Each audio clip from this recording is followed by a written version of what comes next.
আসতেছে, ওই সন্তান আপনার গালের মধ্যে চর মারবে না, শুধু আপনার রাজত্বের ভিতরে চর মেরে দিবে।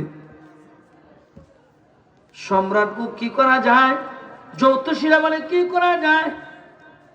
সম্রাট বলে এই ছেলের দুনিয়াতে যেন আসতে না দেওয়া হয়।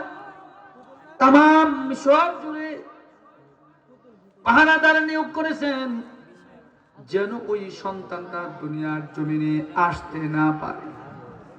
স্বামী আর স্ত্রী বৈধ মেলামেশা যেন করতে না পারে।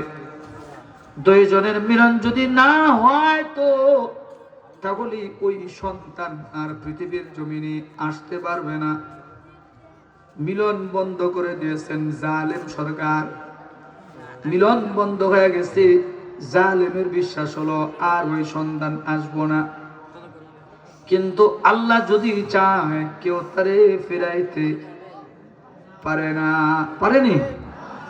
আল্লাহ যদি চাইতো কেউ তাওরে ফিরাইতে চায় না, পারে না। মুসা নবীর মা, মুসা নবীর আব্বার সঙ্গে মিলন হয়ে গেছে, জন্ম হয়েছে। মুসা নবী তার মায়ের পেটের মধ্যে আসতেছে, মা জননীর পেট আস্তে আস্তে বড় হয়ে আসতেছে।